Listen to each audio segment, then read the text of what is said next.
Everybody that, I'd like everybody to stand up. Just stand up.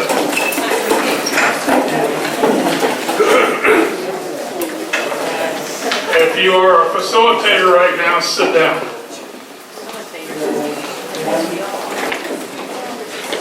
Okay. If you're not in a small group, you still should be standing. Okay? Okay, so we have an opportunity here. I'm talking to you, asking you, why can't you be a facilitator? Okay? Training for, you sit down now, thank you.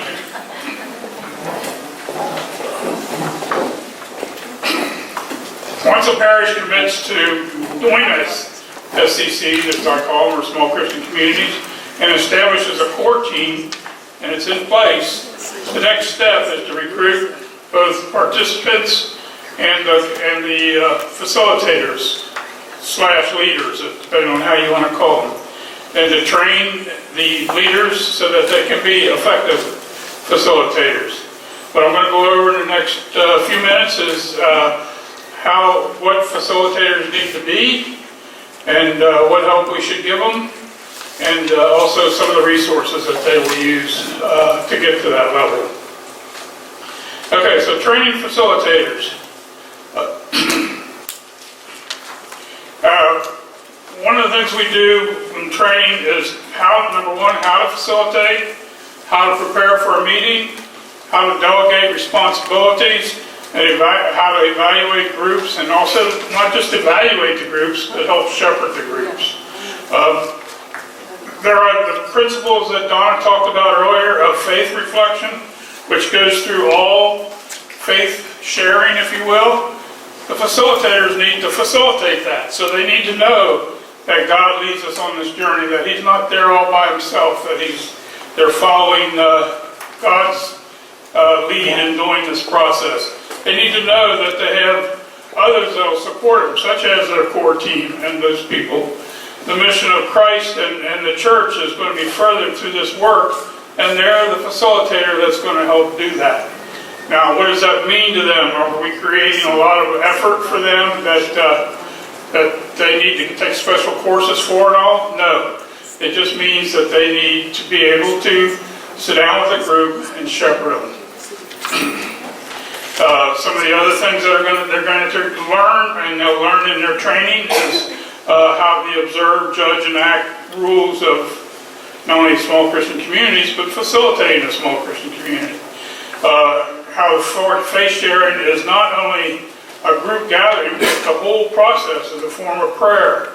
How groups and members get connected to each other, how they get connected to the rest of the parish, and not only that, but the whole church. You're going to hear again and again that small Christian communities are a community among many communities, or many communities among the large community of the parish. Some people like to say that we worship in the large church and we build relationships in the small church or the small communities. That is led by the facilitator that's running the group. It's very important. Some of the essential elements, which I'm way behind here. Sorry about that.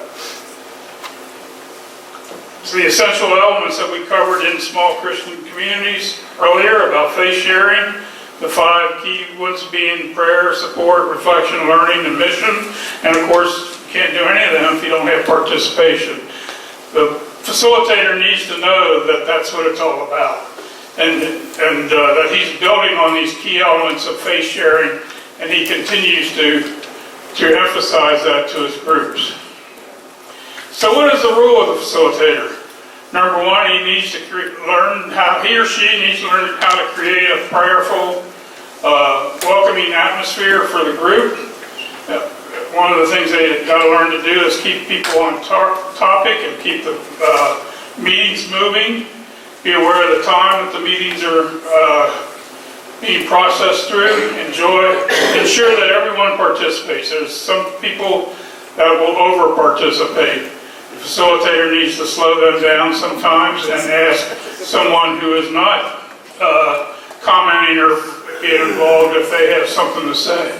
You do not force someone to say something, but you just kind of guide them through it and build them up, and maybe eventually they will talk and will share. And usually when they share, they've been holding something in for a long time.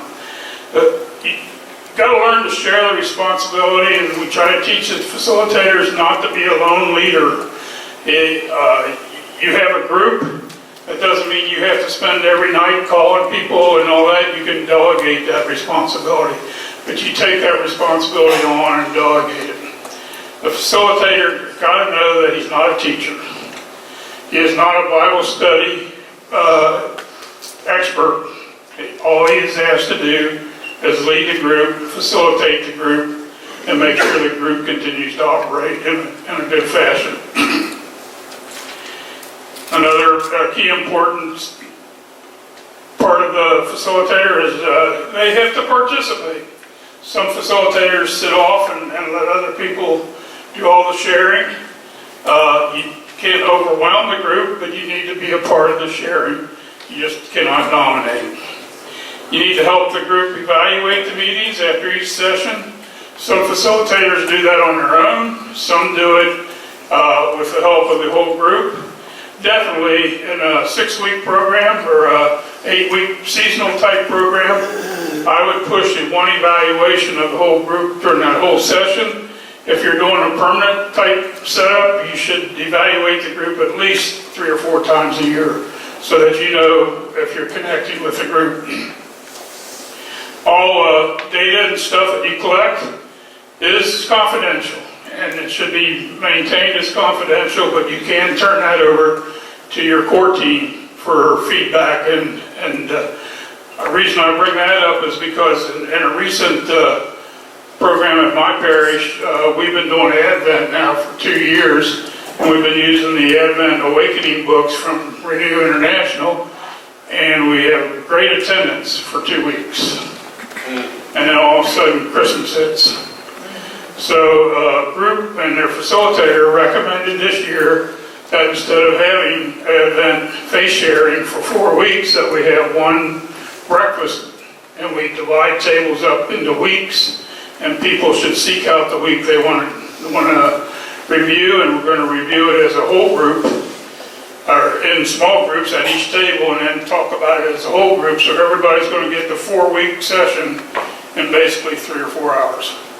So that's what came out of a facilitator who was doing his job and brought that to people's attention. So I think that's great. You always also need to have someone, again, either can be delegated or yourself, that contacts people that do not show up at meetings. And there's a good way to do that. You don't have to be hard on anybody or anything, but is there something wrong? Is there something we can do to help you in our group? Because after all, you are trying to build relationships with the group, and that's what we continue to try to do at these times. And of course, the last of the 11 points is be a leader. By that, you are the facilitator, you are the leader, you need to be prepared for each meeting. You need to kind of push some people I know use small Christian communities as a come and serve type thing. They do their reading as it's being read to them, they do their reflection at that time, and that works, but it's not the way it's supposed to be done. You're supposed to come prepared, and the facilitator needs to help push and lead that to go forward. You need to take charge of picking up books, getting them to the group leaders, and getting them to read them. And, these are responsibilities that come up, but they can be delegated, but again, the leader, the facilitator can delegate that, and that's all they learn in the facilitator training. They need to, as I said earlier, share the leadership skills. And one group I'm aware of, they put someone in charge of art and environment, and they come up with different decorations like candles, flowers, something that relates to the reading, and set that up. The facilitator facilitates that, but he doesn't do the work. Again, all this helps identify new leaders. Then you can see some of these people that are maybe doing some of the work early as becoming future leaders in the group. So the reason I ask you all to stand is one of the things about leadership is that none of us think we can do it. And I guarantee you, every one of the people in the room, if they want to, can lead a group. I had a gentleman that worked for me in Journey Renew 2000, and every week he came to me, and that was what, five sessions times 6 weeks. That was 30 weeks. He came to me every week and said, I can't do this, I don't know how to do it, I'm not happy doing it, and I'm no good. So I called all his people, and every one of them loved him, said he was a great leader, and I kept telling him, I actually had him write a letter, but he was so into that he wasn't doing a good job that after Renew ended and we continued our small Christian communities at another level, after about a year he dropped out as a leader. But he did take up another leadership role. He's now leading Bible study. So maybe he just didn't like reflecting on his life and now. So anyway, we need to continue to identify new leaders. We all are a talent scout. The facilitators are the biggest talent scout because they learn to look at everybody that they're dealing with. The other thing that a leader needs to do is look at the act part of the equation when we talk about observe, judge, and act. They need to help come up with things with the whole group, but lead the group to do it, that are action items that I call justice items or mercy items in the parish and in the neighborhoods. Everybody needs it. We seem to do real good when it comes Christmas time. Everybody's willing to build stockings and all that. But people need help all year round, and a good facilitator recognizes that. So we use the word facilitator, but obviously I was talking about leadership. So some of the keys to being a facilitator, you must lead in a positive way. I mean, if you're negative, everybody in your group will pick up that you're negative. You energize the group, or you can take the group down with you. You can be negative and tear the group down, or you can be very positive and build the group up. Always have the environment prepared, and sometimes you read that the facilitator should also be the host. That's not necessary. The host can be anyone, and again, they're in conjunction with the facilitator. But the facilitator should help at least to have someone that's doing the environment and setting up the process. He needs to work to develop potential leaders. He needs to be taught that. They need to learn that one of the easiest ways to develop potential leaders is let other people lead each week or each session that you have. And most people are willing to do that as long as they know they're not going to be the leader forever. Exercise general discipline. It's real easy to get up sometimes, but the best way to take care of that is learn to pull people off to the side and talk to them about something if it's bothering you. We have had that experience that we've had to deal with in my own group, and it wasn't very nice, but it had to be dealt with, and frankly we did it one-on-one, and the gentleman's still coming to our meetings, so it worked out well. Learn to clarify things, learn to summarize things, learn to work with your people, and learn your people as you're going through this. Support them all, and everybody, just like everything else in this world, everybody needs support in their own way, so you can't do the same thing for everybody. That's probably the biggest thing a facilitator does have to learn. Broaden the group's vision. Sometimes the action item can be praying for everybody's relatives in the group, and maybe we need to go a little further than that. For instance, on the action item, picking out the books that you use each season, if you have the choice of picking your own books, can be also another task that can get hairy, but sometimes people want the easy book or, frankly, the cheapest book to use a leadership role. And sometimes the cheapest book is cheap for a reason. So all those are key things in leading a group. All those are things that a facilitator needs to work with and be prepared to deal with. And one of the easiest ways to prepare is keep praying. One word about confidentiality. Anything that's said in a group stays in a group, and that needs to be emphasized at preferably each meeting, but definitely the first meeting of the season or when you add new people to your group. Faith sharing is a form of prayer, and prayer sometimes involves things that people say that they don't want to get around the world, so we need to emphasize the confidentiality of the thing. In fact, some of the things that Diane and I have worked on in our own diocese, we talk about a small community commitment. And that's really about 6 steps, and it involves keeping confidence of everybody. Again, the confidentiality issue. You take a commitment to attend all meetings, and a lot of these can be 6 to 8 weeks, but they can also be once a month or twice a month, depending on how you're sharing. Learn to respect others in the group, and that means giving them their time, but also giving them your friendship and your sympathy or whatever they need to help support them.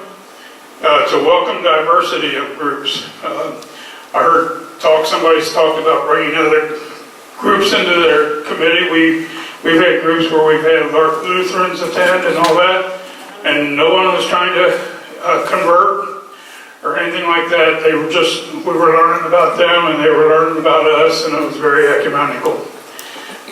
We learned to appreciate silence. Seems like sometimes somebody's got to be talking in a group, and if a good facilitator will say, let's take quiet time for a few minutes, or to let people relax and look at it that way. The other thing is, again, the action items. We should always work for action items, praying for people, taking care of someone, or doing justice for others. And I'm going to turn it over to Donna.